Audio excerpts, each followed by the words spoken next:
ನಮಸ್ಕಾರ. ಜನರ ಕೂಗು ಡಿಜಿಟಲ್ ಸುದ್ದಿ ವಾಹಿನಿಗೆ ಸ್ವಾಗತ. ಇಂದಿನ ಪ್ರಮುಖ ಸುದ್ದಿಗಳೊಂದಿಗೆ ನಾನು ನಿಮ್ಮ ವಾಣಿ. ಮುಖ್ಯಮಂತ್ರಿ ಸಿದ್ದರಾಮಯ್ಯನವರು ಮಂಡಿಸಿದ ರಾಜ್ಯ ಬಜೆಟ್ ಜಿಲ್ಲೆಯ ಅಭಿವೃದ್ಧಿಗೆ ಪೂರಕವಾಗಿದ್ದು, ಹಲವು ಮಹತ್ವದ ಕೊಡುಗೆಗಳನ್ನು ನೀಡಿದೆ ಎಂದು ಶಾಸಕ ಸಿಎಸ್ ನಾಡಗೌಡ ಅಪ್ಪಾಜಿ ಅವರು ಹರ್ಷ ವ್ಯಕ್ತಪಡಿಸಿದ್ದಾರೆ. ಒಂದು ಗವರ್ಮೆಂಟ್ ಮೆಡಿಕಲ್ ಕಾಲೇಜ್ ಕೊಟ್ಟಿದ್ದಾರೆ ಮುಖ್ಯಮಂತ್ರಿಯವರು.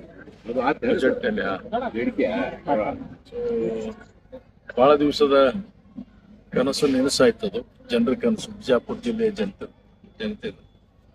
ಅದಾದ ನಂತರ ನೀರಾವರಿಗೋಸ್ಕರ ಉಚಿತ ಆದ್ಯತೆ ಕೊಟ್ಟು ಹಣ ಬಿಡುಗಡೆ ಮಾಡ್ತೀನಿ, ಮಾಡರ್ನೈಸೇಷನ್ ಮಾಡ್ತೀನಿ ಅನ್ನುವಂಥದ್ದು ಹೇಳಿದ್ದಾರೆ.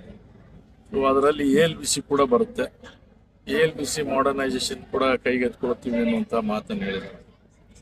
ಒಂದು ರೆಸಿಡೆನ್ಷಿಯಲ್ ಸ್ಕೂಲ್ ಕೊಟ್ಟಿದ್ದಾರೆ ನಮಗೆ ಕಾರ್ಮಿಕ ಇಲಾಖೆಯಿಂದ. ಅದು ಸುಮಾರು ಒಂದು 25-30 ಕೋಟಿ ರೂಪಾಯಿ ವೆಚ್ಚದಲ್ಲಿ ಒಂದು ರೆಸಿಡೆನ್ಷಿಯಲ್ ಕಾಲೇಜ್ ಆಗುತ್ತೆ. ಅದು ಬಹಳ ಜನಕ್ಕೆ ಅನುಕೂಲ ಆಗ್ತಕ್ಕಂಥ ಈ ಕಾರ್ಮಿಕ ವರ್ಗದ ಮಕ್ಕಳೇನಿದ್ದಾರೆ ಅವ್ರ ಹುಡುಗರಿಗೆ ಎಲ್ಲರಿಗೂ ಕೂಡ ಅನುಕೂಲ ಆಗ್ತಕ್ಕಂಥ ಒಂದು ಕಾಲೇಜ್ ಕೊಟ್ಟಿದ್ದಾರೆ.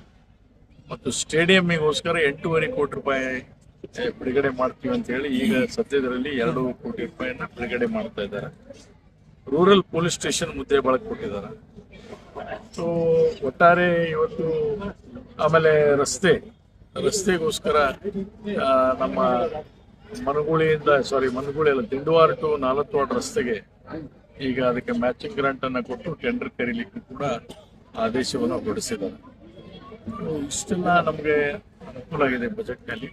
ಎಷ್ಟೋ ಕಷ್ಟವಾಗಿದ್ರು ಕೂಡ, ಹಣಕಾಸಿನ ಬಹಳಷ್ಟು ಬಿಕ್ಕಟ್ಟಿನ ಪರಿಸ್ಥಿತಿ ಇದ್ರೂ ಕೂಡ ಅಭಿವೃದ್ಧಿ ಕಡೆ ಹೆಚ್ಚು ಲಕ್ಷ್ಯ ಕೊಟ್ಟು ಮುಖ್ಯಮಂತ್ರಿಯವರು ಈ ಎಲ್ಲ ಬಿಜಾಪುರ ಜಿಲ್ಲೆಯ ಅಭಿವೃದ್ಧಿಗೋಸ್ಕರ ಮಾಡಿದ್ದಾರೆ. ಆಮೇಲೆ ಇಲ್ಲಿ ನಮ್ಮ ಸ್ಮಾಲ್ ಸ್ಕೇಲ್ ಇಂಡಸ್ಟ್ರೀಸ್ ಒಂದು ಘಟಕವನ್ನು ಕೂಡ ಮುದ್ದೇಬಾಳದಲ್ಲಿ ಪ್ರಾರಂಭ ಮಾಡೋಣ ಅನ್ನುವಂಥದ್ದನ್ನು ಕೂಡ ಅವರು ಇವತ್ತು ಅಪೇಕ್ಷೆ ಮಾಡಿದ್ದಾರೆ.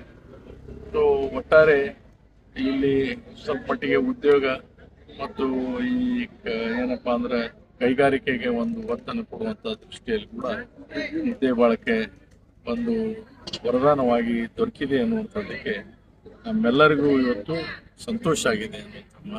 ಪಟ್ಟಣದ ಮಹೇಬೂಬ ನಗರದಲ್ಲಿ ಆಯೋಜಿಸಲಾಗಿದ್ದ ಇಫ್ತಾರ್ ಕೂಟದ ಕಾರ್ಯಕ್ರಮದಲ್ಲಿ ಭಾಗವಹಿಸಿದ್ದ ಶಾಸಕರು ಮಾಧ್ಯಮ ಪ್ರತಿನಿಧಿಗಳೊಂದಿಗೆ ಮಾತನಾಡಿ ಬಜೆಟ್ನ ಸಕಾರಾತ್ಮಕ ಅಂಶಗಳನ್ನು ಹಂಚಿಕೊಂಡರು.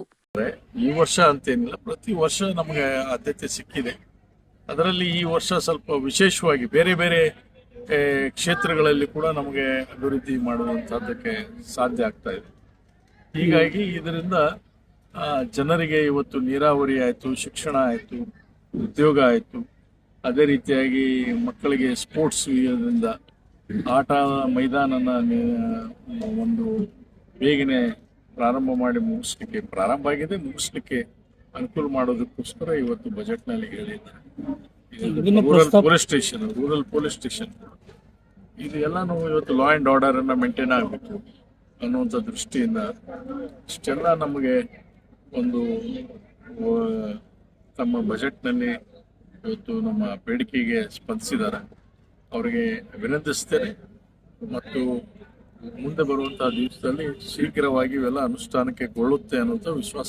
ನಮ್ಮ ಕ್ಷೇತ್ರದ ನೀರಾವರಿ 2 ಯೋಜನೆಗಳು ಪೂರ್ಣಗೊಳಿಸುವುದಾಗಿ ಕೂಡ ಪ್ರಸ್ತಾಪ ಮಾಡಿ ನಾಗರಬೆಟ್ಟ ನೀರಾವರಿ ಮತ್ತು ನಾಗರಬೆಟ್ಟ ಈಗ ಆಗಿದೆ. ಒಬ್ಬನಿಂದ ನಿಂತಿದ್ದೀರಿ. ನಾಗರಬೆಟ್ಟ ಸರ್ಕಾರದ ಏನು ಪ್ರಾಬ್ಲಮ್ ಇಲ್ಲ, ಒಬ್ಬ ರೈತ ತೊಂದರೆ ಮಾಡ್ತಾ ಇದ್ದಾನೆ. ಅದು ಮುಗಿತಂದ್ರೆ ಈಗ ನಾವು ಜುಲೈದಲ್ಲಿ ಪೀರಾಪುರ ಅದು 2 ಕೂಡ ಮಾಡ್ತೀವಿ. ಈ ಬಜೆಟ್ ಜಿಲ್ಲೆಯ ಸಮಗ್ರ ಅಭಿವೃದ್ಧಿಗೆ ಹೊಸ ಆಯಾಮ ನೀಡಲಿದ್ದು ಅತ್ಯಂತ ಆಶಾದಾಯಕವಾಗಿದೆ ಎಂದು ನಾಡಗೌಡರು ಈ ಸಂದರ್ಭದಲ್ಲಿ ತಿಳಿಸಿದರು. ಇನ್ನಷ್ಟು ಸುದ್ದಿಗಾಗಿ ನೋಡ್ತಾ ಇರಿ ಜನರ ಕೂಗು ಯೂಟ್ಯೂಬ್ ಚಾನಲ್. ಇದು ನಿಮ್ಮದೇ ಧ್ವನಿ. ಸಬ್ಸ್ಕ್ರೈಬ್ ಮಾಡಲು ಮರೆಯಬೇಡಿ.